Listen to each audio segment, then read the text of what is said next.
Hello दोस्तों, नमस्कार। आप देख रहे हैं ट्रेंडिंग न्यूज। आपको रखे हर खबर से वाकिफ। चलिए देख लेते हैं फटाफट 5 मिनट में 25 खबरें। देश भर में पेट्रोल और डीजल 2 रुपए हो गया है सस्ता। नई दरें 15 तारीख सुबह 6 बजे से होगी लागू।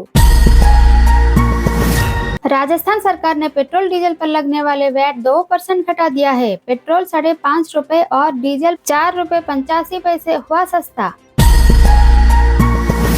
पश्चिम बंगाल के मुख्यमंत्री ममता बनर्जी हादसे का हुई शिकार। सिर पर लगी गंभीर चोट। एसएसकेएम अस्पताल में है भर्ती। चुनाव आयोग ने असंवैधानिक घोषित किए जा चुके चुनावी बॉन्ड का डेटा को अपनी वेबसाइट पर किया अपलोड। मार्च 15, 2024 के बाद पेटीएम बैंक की इन सेवाएं रुक जाएंगी। पेटीएम बैंक में रुपया जमा नहीं कर सकेंगे। सैलरी, सब्सिडी और डायरेक्ट बेनिफिट ट्रांसफर भी रिसीव नहीं कर सकेंगे। अकाउंट में बैलेंस रहने तक ही ईएमआई और इलेक्ट्रिक बिल जैसी ऑटो डेबिट मैंडेट्स जारी रहेंगे। पेटीएम पेमेंट्स बैंक वॉलेट में रुपया का ट्रांसफर बंद हो जाएगा। आपने लोकसभा चुनाव 2024 के लिए पंजाब में 8 उम्मीदवार किए घोषित। इनमें प्रमुख नाम हैं राज्य सरकार के मंत्री कुलदीप सिंह धलीवाल अमृतसर से, मंत्री डॉक्टर बलवीर सिंह पटियाला से, मंत्री गुरमीत सिंह खुंडिया भटिंडा से, गुरप्रीत सिंह जीपी फतेहगढ़ साहिब से, सुशील कुमार रिंकू जालंधर से। बीजेपी ने लोकसभा चुनाव के उम्मीदवारों की दूसरी लिस्ट में कटे 30 सांसदों के टिकट। इनमें प्रमुख नाम हैं पूर्व केंद्रीय मंत्री रमेश पोखरियाल निशंक हरिद्वार से, सदानंद गौड़ा बेंगलुरु उत्तर से, प्रताप सिन्हा मैसूर से, गौतम गंभीर पूर्वी दिल्ली से।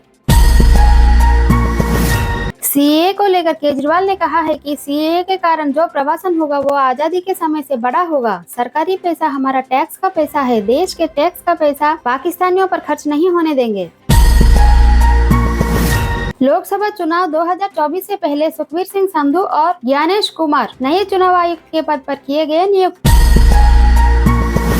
सुखबीर सिंह और ज्ञानेश ठाकुर को नए चुनाव आयुक्त बनाए जाने पर कांग्रेस नेता अधीर रंजन चौधरी ने कहा, चयन के तरीके से सहमत नहीं, सरकार जो चाहेगी वही होगा। राजस्थान सरकार ने सरकार के कर्मचारियों और पेंशनभोगियों की महंगाई भत्ते को 4% बढ़ाकर 50% करने को दी मंजूरी। राजस्थान में लोकतंत्र सेनानियों को मिलेगी 20,000 प्रति माह की पेंशन और 4,000 प्रति माह का मेडिकल भत्ता। इसके अलावा राज्य के पूर्व सैनिक स्थानीय निकायों के पार्षद, मेयर, सभापति व अध्यक्ष के मानदेय में 10% की वृद्धि को दी गई है मंजूरी। पेटीएम को मल्टी बैंक मॉडल के तहत थर्ड पार्टी यूपीआई ऐप के तौर पर मिली है मंजूरी। पूर्व राष्ट्रपति रामनाथ कोविंद की अध्यक्षता वाले पैनल ने वन नेशन वन इलेक्शन पर राष्ट्रपति द्रौपदी मुर्मू को सौंपी है रिपोर्ट। एक देश एक चुनाव वाली समिति ने देश में एक साथ लोकसभा, विधानसभा व स्थानीय निकायों के चुनाव कराने को लेकर राष्ट्रपति द्रौपदी मुर्मू को सौंपी है रिपोर्ट। इस रिपोर्ट में 2029 से एक देश एक चुनाव की नीति लागू करने की है सिफारिश।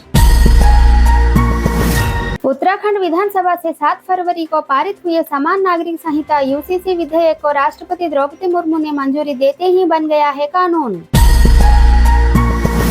केंद्रीय मंत्री नितिन गडकरी ने बीजेपी द्वारा लोकसभा चुनाव के लिए नागपुर से प्रत्याशी बनाए जाने के बाद दी प्रतिक्रिया। पीएम मोदी को कहा धन्यवाद। जनता के प्रेम और समर्थन से बतौर सांसद पिछले 10 सालों से मैंने नागपुर के सर्वांगीण विकास के लिए किया है प्रयास।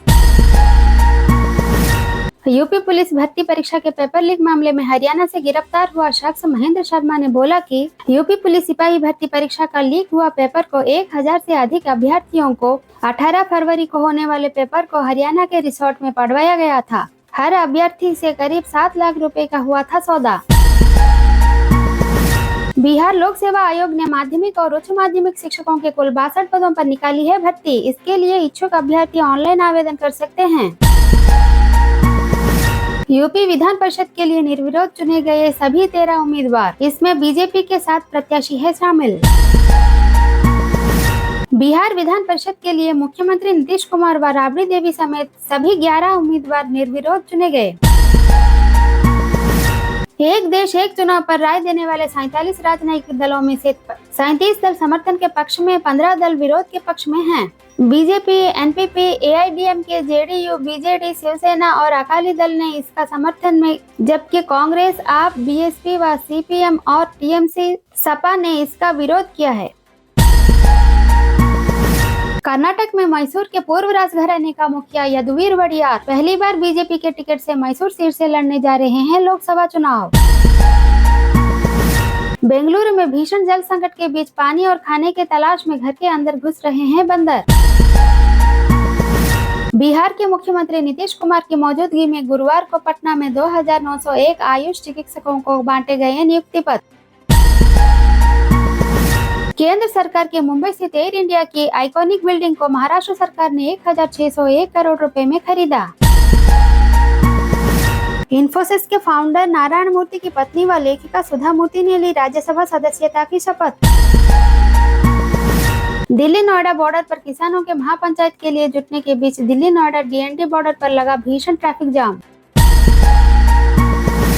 मानव विकास सूचकांक में 193 देशों में से भारत 134वें स्थान पर है, जबकि चीन 75वें, श्रीलंका 78, मालदीव 87वें स्थान पर है। दिल्ली के रामलीला मैदान में गुरुवार को 5000 किसान मजदूर आयोजित किए थे महापंचायत।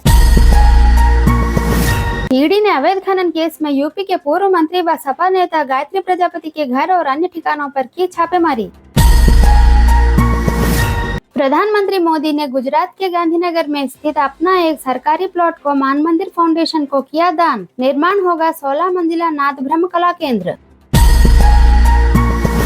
गुरुवार को बाजार में आई तेजी, बीएसई सेंसेक्स ने 335 अंक चढ़कर 73,097 पर, जबकि एनएसई निफ्टी 149 अंक चढ़कर 22,146 पर हुआ बंद।